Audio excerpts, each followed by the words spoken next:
सर्वात पहिला प्रश्न, मुख्यमंत्र्यांची 11 वाजल्यापासून अनेक महत्वाच्या मीटिंग्स होत्या.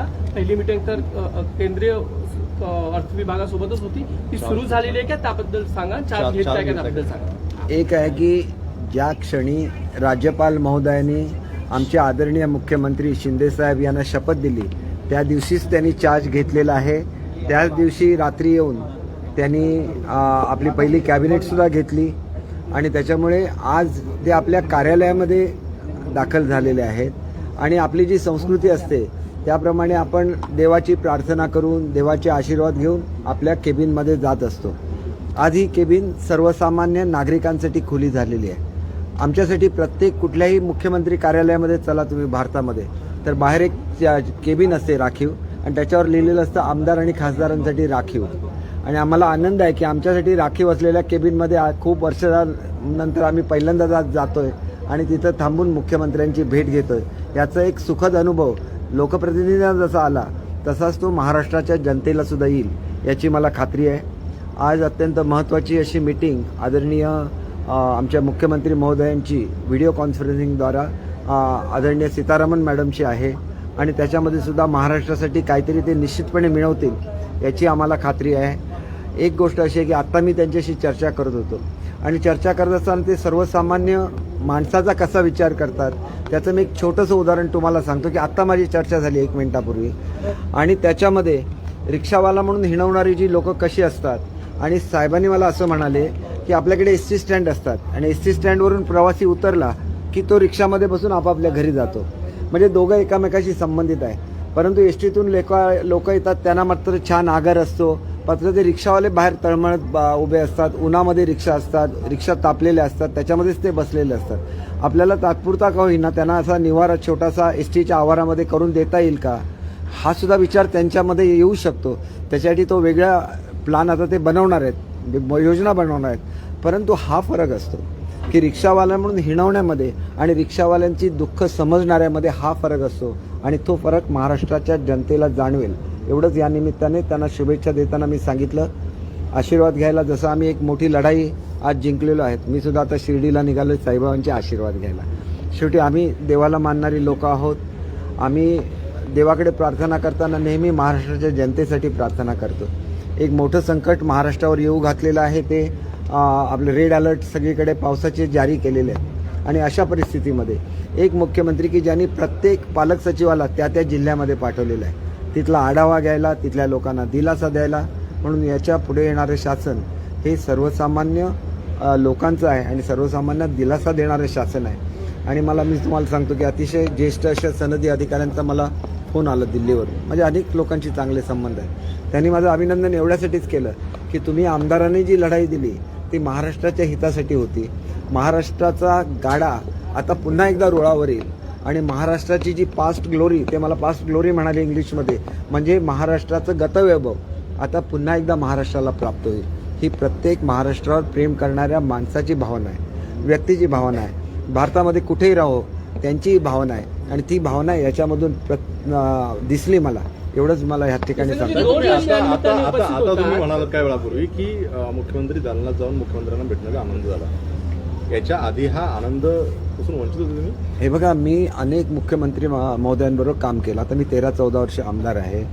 तर एक गोष्ट लक्षात घ्या, मी कधी जाऊ शकत होतो, वर्षावर कधी जाऊ शकतो. असं मग ते विलासराव देशमुख असून दे, अशोकराव चव्हाण असून दे, कोणी मुख्यमंत्री असून दे, आम्ही जाऊ शकत होतो. हे कसं असतं की ही एक मोकळीक असते आमदार खासदारांना फक्त की ते जाऊ शकतात. आणि ते का जाऊ शकतात तर ते लाखो लोकांचे प्रतिनिधी असतात म्हणून त्यांचा मान त्यांना मिळाला पाहिजे. आणि म्हणून मला असं वाटतं की आजचा दिवस हा राजकारणाच्या पलीकडे जाऊन आनंद व्यक्त करण्याचा आहे. तो आनंद आमच्या मनामध्ये पलीकडे जाऊन शब्द आहे. त्याचबरोबर आपण पाहत आहोत की शिवसेनाप्रमुख बाळासाहेब ठाकरे, धर्मवीर आनंद दिघे यांच्या सर्वांच्या तस्वीरी अर्थातच पंतप्रधान नरेंद्र मोदी असतील, एकनाथजी कोविंद राष्ट्रपती आणि महामानव डॉक्टर यांची तस्वीरी आहे. कुठेतरी म्हणण्यात आलं होतं की बाळासाहेब ठाकरेंचा वापर करू नका, त्यांचं नाव लावू नका. आज मुख्यमंत्री कार्यालयामध्ये थेट पाठीमागे त्यांच्या चेअरच्या शिवसेनाप्रमुख बाळासाहेब ठाकरे दिसतात. बाळासाहेब ही संपूर्ण महाराष्ट्राचे आहेत. बाळासाहेब कोणाची प्रॉपर्टी नाही. बाळासाहेब हे महाराष्ट्राच्या जनतेच्या हृदयामध्ये असतात. ते त्यांचं स्थान कोणीही काढून घेऊ शकणार नाही. आणि म्हणून मला असं वाटतं की बाळासाहेब हे सर्वांचे आहेत आणि बाळासाहेब हे सर्वांचे राहणार, ही वस्तुस्थिती आहे. आणि त्याच्यापेक्षा जास्त बाळासाहेब हे महाराष्ट्राचे होते आणि भारताचे सुद्धा होते. ही सुद्धा वस्तुस्थिती आहे आणि ती वस्तुस्थिती कोणीही बदलू शकत नाही. ही सुद्धा वस्तुस्थिती आहे. तो 2 वेळा 3 वेळा वस्तुस्थिती सांगितली, कारण जे खरं आहे त्याला वस्तुस्थिती म्हणतात. आपको हिंदी में चाहिए बाई. एक दुसरा प्रश्न विचारतो. असा की संजय राऊत थोड्या वेळापूर्वी असं म्हणत होते की 2019 साली जेव्हा सरकार आलं तेव्हा अनेक जण माझ्याकडे येऊन पायावर लोटांगण घालत होते. ठीक आहे, त्यावेळेस जेव्हा भाजपने जे आहे दगा दिला, त्यानंतर आम्ही सरकार आणलं, त्यावेळेस तुम्ही का नाही बंड केलं? त्यावेळेस का नाही बोललात तुम्ही हिंदुत्वाच्या मुद्द्यावर? आता तुम्ही सगळे, आणि दुसरं मग ते म्हणतात की तुम्ही प्रत्येक वेळेस वेगवेगळे कारणं सांगताय. काय ते एकदा ठरवा, तुमचाच गोंधळ होतो. एक तर असं आहे की अनेक गोष्टी राऊतांना माहितीही नसतात की काय चाललेल्या आहेत त्या. मी असं म्हटलं तर चुकीचं ठरेल, पण ते स्वतःला खूप जवळचे समजतात. तसं नसतं. ते खूप जवळचे पवार साहेबांचे असतील. उद्धव साहेबांच्याबद्दल किती प्रेम करतात ह्याची मला खरोखर माहिती नाही. आणि त्याच्यामुळे मला एवढंच सांगायचं आहे की आम्ही हा विचार आज नाही सांगितला. मी स्वतः तर 4-5 महिने झाले आणि मला जेव्हा जाणीव झाली की शिवसेना धोक्यामध्ये येते, त्या दिवसापासून माझे प्रयत्न चालू होते साहेबांचं मन वळवण्यासाठी. आणि हे आज सांगायचं, आम्ही का जाहीर सांगायचं? आमच्या नेत्याशी आम्ही काय बोलतो हे आम्ही जाहीर का सांगायचं? आम्हाला माहिती होतं की महाराष्ट्रामध्ये काय चालू आहे आणि आम्ही हे आमच्या नेत्यांच्या कानावर घालणार. आम्ही राऊतांच्या कानावर का घालणार? आणि त्यांच्या पायावर लोटांगण घालण्यापैकी मी कधीच नव्हतो. मी कधी मंत्री बनवा म्हणून उद्धव साहेबांना भेटलो असेल तर त्यांनी सांगावं, किंवा एकदा मंत्री होतो आणि दुसऱ्याला मंत्री करा म्हणून सांगायला कधी गेलं त्यांनी सांगावं. असं कधी होत नाही. मी जो लढा कोकणात दिला होता त्याचं लक्षात घेऊन त्यांनी जेव्हा मला पहिल्यांदा मंत्री केलं त्यावेळेला त्यांनी मला बोलवून सांगितलं की मी खरं तर तुम्हाला कॅबिनेट मंत्री करणार होतो, परंतु बरोबर जी लोक आहेत त्यांनी बाळासाहेबांच्या बरोबर काम केलं. त्याच्यामुळे माझं कर्तव्य आहे की मला थोडी कॅबिनेट मतं मिळाली, त्यामधली पहिली बाळासाहेबांच्या सहकार्यांना देणं हे माझं कर्तव्य आहे. आणि म्हणून आम्ही उद्धव साहेबांवर प्रेम करतो. उद्धव साहेबांवर प्रेम का करतो? त्यांनी हे मला बोलून दाखवलं, मला आनंद झाला. कॅबिनेट मंत्रीपद गेल्याचा आनंद होता. मला भाजपने केंद्रीय म्हणजे कॅबिनेट मंत्री बनवलं असतं, कोकणचा इन्चार्ज बनवलं असतं, कारण मोदी साहेब स्वतः मला त्यांच्या हस्ते मी प्रवेश करणार म्हणजे बोलवलं होतं मला प्रवेश करायला. परंतु ते सोडून मी शिवसेनेमध्ये ज्याला आलो त्याला आमच्यासारखी लोक हे ऐकून घेण्यासाठी आली नाहीत. म्हणून मी राऊत साहेबांचं उत्तर दिलं. नंतर मी कोणाचं उत्तर देत नाही. आज सुद्धा सांगतो की तुम्ही एका खासदाराला ज्यावेळेला काढता गटनेते पदावरून, संपूर्ण महिला वर्गाचा तुम्ही अपमान करता. 5-5 वेळा ज्यांनी तुमचा झेंडा उंच त्या ठिकाणी ठेवला, खासदार झाल्या, आज त्या भावनाताईंना तुम्ही काढलं. आम्हाला दुःख आहे ना. आम्ही ज्याला कुठेही जातो भावनाताई आल्या तिथून येणार माझी चौकशी करणार. आम्ही सुद्धा त्यांना ताई मानतो ना. खासदार आणि तुमचं राजकारण काय असेल ते असेल. तुम्ही शिंदे साहेबांना अगोदर काढलं पदावरून, गटनेते पदावरून, आणि नंतर त्यांना भेटायला तुम्ही मिलिंद नार्वेकरांना पाठवलं. हा न्याय होऊ शकत नाही. आधी जखम करायची आणि नंतर त्याच्यावर मलम लावायचं असं ॲडवाईज करणारी जी लोक आहेत त्यांनी खऱ्या अर्थाने शिवसेनेची हानी केलेली आहे. म्हणून आधी भावनाताईंना काढायचं त्या पदावरून आणि भावनाताई तुमच्यापासून लांब जायला लागल्या किंवा आणि इतर खासदार जायला लागले, मग माणसं पाठवायची. याच्यापेक्षा वेळी सावध व्हा. आपल्या लोक रागावून गेलेली आहे. आपण वडीलधाऱ्या माणसांच्या भूमिकेत चला, त्यांच्या पाठीवरून हात फिरवा, एवढंच मी सांगेन. आणि मी काय सांगू शकतो? आम्ही छोटीशी लोक असतो, आम्ही काय सांगणार? दीपक जी, हिंदी में बताइए ना. सरकार की नई शुरुआत हुई ठाकरे है. गटामध्ये काही नजरचुकीनं निर्णय झालेले आहेत. भावनाताईंची गच्छंती नजरचुकीनं झालेली आहे असं म्हणता येईल का? नजर चुकी, आता नजर कोणाची चुकली मला सांगता येणार नाही. मी कसं सांगू? ते राऊत साहेबच आहेत ना तिथले. त्यांचे जे पार्लमेंटरी लीडर आहेत ते संजय राऊतच आहेत. तुम्ही त्यांना विचारा त्यांची नजर चुकली काय, मला विचारू नका. सर, अब हिंदी में बता दीजिए. नई शुरुआत हुई है सरकार की. नहीं, देखिए ये आपकी सोच है कि ये आज पदभार ले रहे हैं. जिस दिन गवर्नर साहब ने उनको शपथ दी, गोपनीयता की शपथ दी, वो शपथ लेने के बाद वो सीधा यहाँ आ गए मंत्रालय में और उन्होंने अपना पहला कैबिनेट लिया. तो उन्होंने तब से पदभार संभाला है जब उन्होंने शपथ ली. और उनके साथ फडणवीस साहब भी थे. दोनों इतने कर्तव्यदक्ष है कि अपना कर्तव्य वो निभाते हैं. दूसरी चीज़ ये है कि हम लोग एक संस्कृति से आते हैं, चाहे वो किसी भी हो, हिंदुस्तान की संस्कृति है, तो हम लोग एक छोटा सा पूजा करते हैं, भगवान का आशीर्वाद लेते हैं और फिर अपने नए ऑफिस में जाते हैं. हमारे यहाँ कोई नया घर बनाता है तो वो उसका वास्तु शांति करता है. वो एक कल्चर है इंडिया का. तो ये कल्चर है, उस हिसाब से वो आज सीएम ऑफिस में जा रहे हैं. तो एक छोटा सा पूजा था जो किया था कि आगे चल के उनके हाथ से महाराष्ट्र का बहुत बड़ा हित हो जाए. और वो एक ऐसे नेता है कि जो हमेशा दूसरे के बारे में सोचते. समझिए, उनको किसी ने रिक्शा वाला बोल के ये किया था, मतलब कम करने की कोशिश की थी.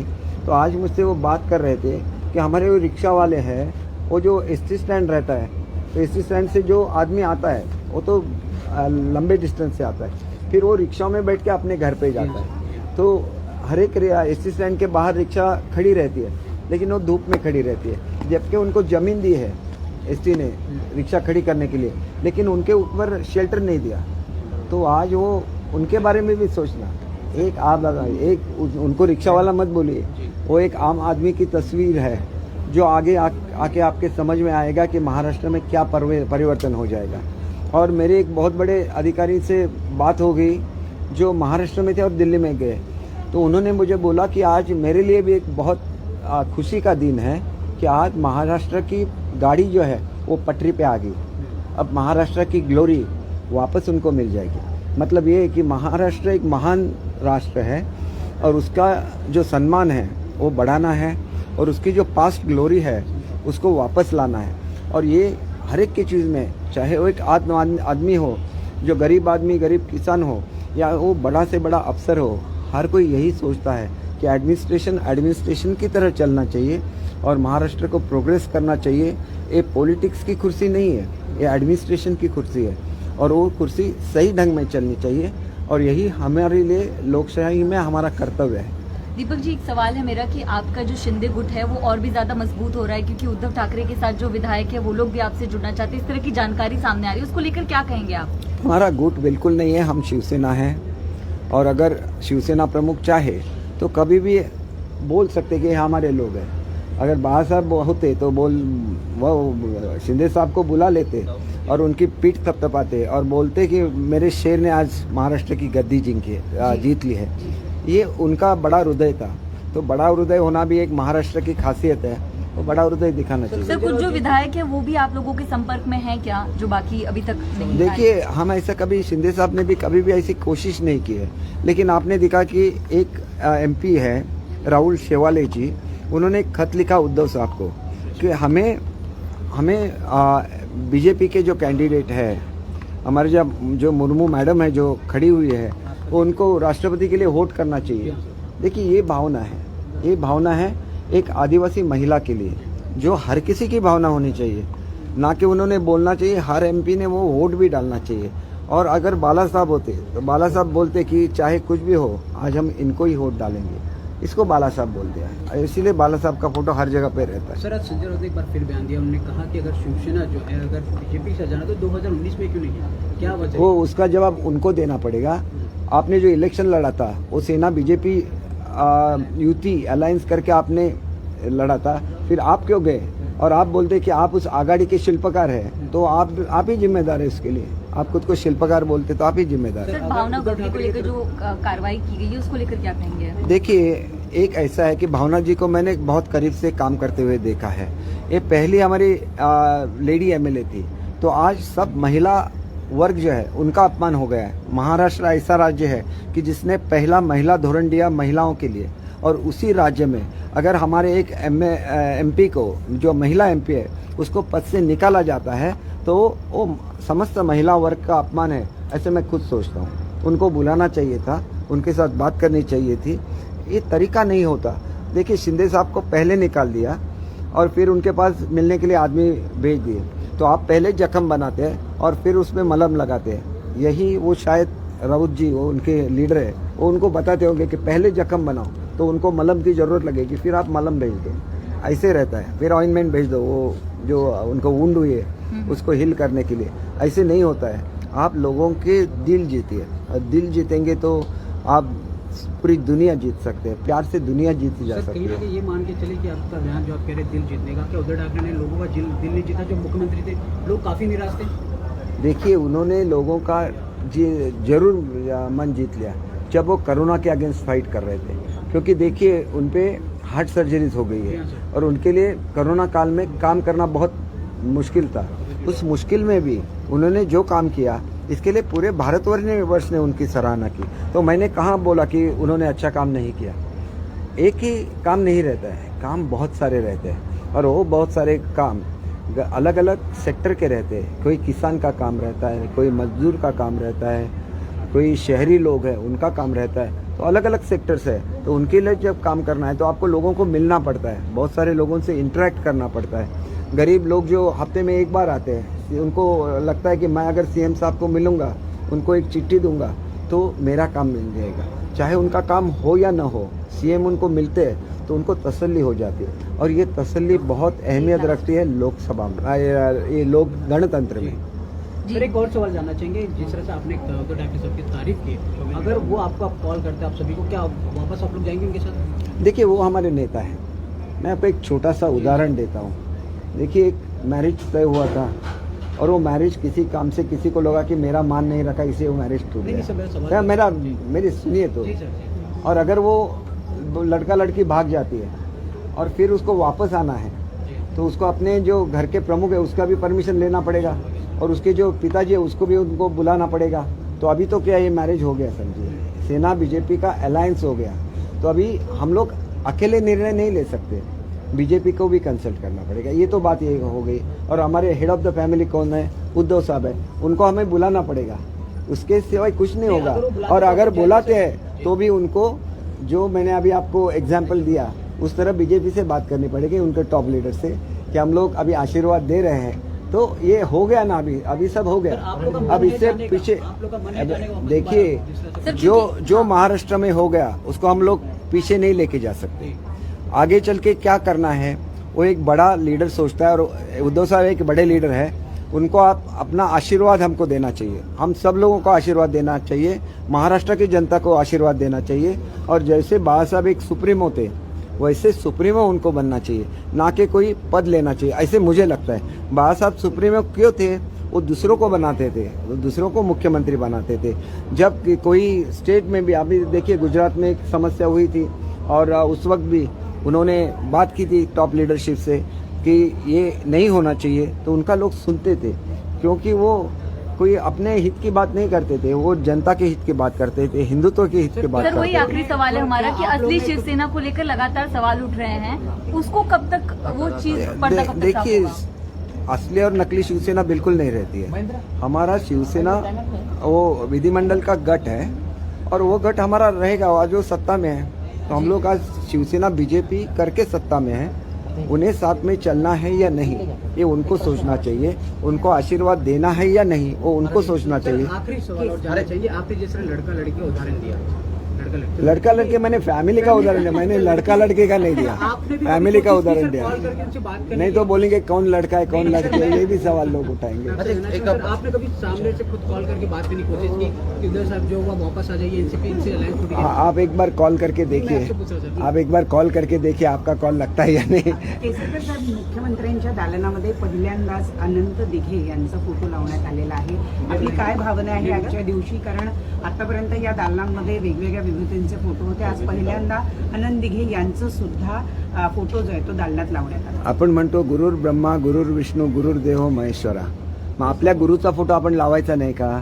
ते धर्मवीर आनंद दिघे होते आणि ते शिंदे साहेबांचे गुरु होते, मग गुरुचा एका शिष्याने केलेला तो सन्मान आहे असं मला स्वतःला वाटतं। त्यांची तस्वीर या मंत्रालयामध्ये लागणं हा त्या गुरुचा त्यांनी केलेला सन्मान आहे, आणि त्याच्याबरोबर त्यांनी सगळ्यांचे फोटो लावलेले असणार, बाळासाहेबांचा असणार, मोदी साहेबांचा असणार, त्या ठिकाणी राष्ट्रपतींचा असणार, सगळ्यांचेच असणार। त्याच्यामुळे तो एक गुरुचा शिष्याने केलेला सन्मान आहे असं मी स्वतः समजतो। साहेब, शेवटचा प्रश्न, उद्धव साहेबांनी तुम्हाला सर्वांना परत बोलवलं, तर यावरती तुमची आता भूमिका काय असणार हे मराठीत सांगा। अहो, भूमिका मी तुम्हाला एवढंच सांगितलं की आपण ज्याला एखाद्या कुटुंबामध्ये असा प्रसंग येतो, आणि आता काय झालेलं आहे की आम्ही ऑलरेडी सत्तेमध्ये शिंदे साहेब आले, त्यांच्याबरोबरचे सगळे हे आणि बीजेपी एकत्र आले, म्हणजे नवीन एक कुटुंब तयार झालं। आता या कुटुंबामध्ये जर परत जायचं असेल तर त्या कुटुंबामधले आज आम्ही एकटे नाही आहोत, आमच्याबरोबर बीजेपी सुद्धा आहेत। आम्हाला बोलवताना त्यांना बीजेपीशी सुद्धा चर्चा करायला लागेल, आम्हाला आशीर्वाद द्यायला लागेल, आणि जे कोण असं मध्यंतरी हे का घडलं आणि त्याला जे लोक जबाबदार आहेत त्यांना कुठेतरी, तुम्ही असं म्हणत नाही की शिवसेनेतून काढून टाका, पण त्यांना थोडं तरी बाजूला ठेवा। नाहीतर अनेक लोक असे आहेत की जे आम्ही ज्याला आमची कामं घेऊन यायचो त्याला काही लोक यायचे आणि सांगायचे तुम्ही आमच्याकडे ही कामे द्या, आम्ही ते उद्धव साहेबांना सांगतो। त्याच्यासाठी आम्ही आमदार नाही झालो। आमदार म्हणून आमचा अधिकार कोणाचा आहे? तर आमचे मुख्यमंत्री आमचे प्रतिनिधी असतात, आम्ही ज्याला आमचा ॲप्लिकेशन आहे तो त्यांच्या हातात देऊ।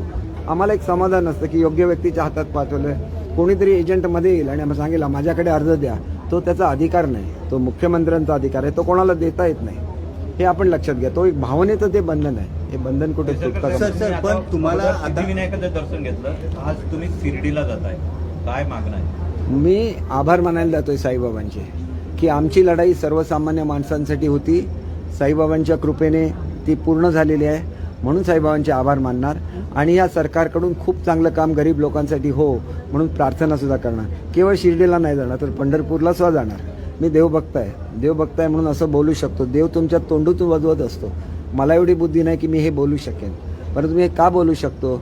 मी तुम्हाला एक उदाहरण सांगतो छोटंसं. तुम्हाला वाटेल की मी मोठ्या मोठ्या मुलाखती देतो म्हणून. ज्याला महात्मा गांधी इंग्लंडमध्ये गेलेले होते त्याला तुम्हाला माहिती आहे विन्स्टन चर्चिल जगामध्ये सगळ्यात जास्त कोणाचा द्वेष करत असतील तर ते महात्मा गांधींचा करायचे.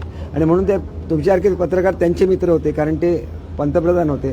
तर ते आपल्या पत्रकारांना पाठवायचे हा प्रश्न तू विचार म्हणून. आणि त्यांनी एक प्रश्न महात्मा गांधींना विचारला की रेल्वे आल्यामुळे भारत देश एक झाला, त्यामुळे रेल्वे पोस्ट हे फार महत्त्वाची खाती होती. पोस्ट ऑफिस झाल्यामुळे तुमचा पूर्ण भारत देश एकामेकाला जोडला गेला, रेल्वेमुळे जोडला गेला. तुमची जी यंत्रणा आहे ज्याला आपण IAS म्हणतो, त्या काळामध्ये त्याला वेगळं नाव होतं, तर ते आम्ही घडवलं. जर आम्ही नसलो तर तुमचा देश चालवणार कोण? महात्मा गांधींनी 2 मिनिटं विचार केला, कारण कठीण प्रश्न होता. त्यांनी सांगितलं की माझा देव माझा देश चालवेल. आणि त्यांच्या शब्दामध्ये खूप खूप गूढ असा मतितार्थ लपलेला होता. अनेक संकटं आली परंतु आपला देश तुटला नाही. याचं कारण असं की आमच्यावर ज्याला संकट येतं त्याला आम्ही म्हणतो की देव परीक्षा बघतोय. आम्ही ऑप्टिमिस्टिक असतो, आम्ही म्हणतो की देव चांगले दिवस दाखवेल. आणि ह्या इच्छाशक्तीने आम्हाला एकत्र ठेवलेलं आहे. तो देव कोणाचा असतो, प्रत्येक धर्माचा देव वेगवेगळा असेल, पण त्या देवामध्ये त्याची श्रद्धा हे भारतीयांचं वैशिष्ट्य आहे. आणि त्या वैशिष्ट्याने आम्हाला, म्हणून ज्याला आपण भारतीयत्व म्हणतो, हिंदुत्व म्हणतो, त्याच्यामध्ये एक मोठा अर्थ दडलेला आहे. आणि तो अर्थ त्यावेळेला महात्मा गांधींना माहिती होता. आणि त्यांनी जो सांगितला, रशियासारखी महासत्ता विघटित झाली परंतु भारत देश विघटित झाला नाही. ही ताकद जी आपल्याला एकत्र आणते आणि तो आमचा देव आहे. आणि त्या देवाचा आम्हाला अभिमान आहे. आणि म्हणून आम्ही हिंदुत्व म्हणतो आणि त्या हिंदुत्वाचा आम्ही पुरस्कार सुद्धा करतो. केसरी एक शेवटचा प्रश्न. एका वृत्तपत्रात आज अशी बातमी आलेली आहे की शिंदे सरकारनं गेल्या सरकारचा साधारणतः 13,500 कोटींचा काहीतरी निधी जो आहे तो थांबवलेला आहे. तो कधीपर्यंत पास केला जाईल, काही तुम्हाला याबद्दल कल्पना? एक गोष्ट असं की कुठलंही सरकार आलं की आदल्या सरकारने 6 महिन्यात किंवा 3 महिन्यात घेतलेल्या निर्णयाचं पुनर्विलोकन केलं जातं. हे पुनर्विलोकन प्रत्येक गव्हर्नमेंट करतं. आमची सेना भाजपची युती होती, परंतु महाराष्ट्र विकास आघाडी सत्तेवर आल्यानंतर 6 महिन्यातले सगळे निर्णय त्यांनी त्या ठिकाणी थोपवले. आणि मॅडम तुम्हाला सांगायला मला कदाचित वाईट वाटेल की मी एवढ्या तळमळीने का बोलतो. एक निर्णय होता, हजारो लोक आहेत ज्यांची जमीन ही महाराष्ट्र शासन म्हणून लागलेली आहे. त्याचा एक निर्णय मी करून घेतला होता. शेवटच्या दिवशी अगदी मुख्यमंत्र्यांच्याकडे रात्री गेलो, हे लागायची होती आचारसंहिता, त्यांनी सही केली, निर्णय झाला, लोक आनंदित झाली. निर्णयाचं ज्याला पुनर्विलोकन झालं 2.5 वर्षानंतर सुद्धा अजून त्या शेतकऱ्यांना त्यांची जमीन मिळाली नाही. हे आमचं दुःख आहे. आमचं दुःख आमच्या हृदयामध्ये असतं, आम्ही कधी बोलून दाखवत नाही. पुनर्विलोकन आमचं शासन करेल त्यावेळेला वेळेवर त्याच्यावर निर्णय सुद्धा देईल आणि जे जे लोकांच्या हिताचे प्रश्न आहेत तिथं सकारात्मक निर्णय सुद्धा घेईल. धन्यवाद. थँक्यू.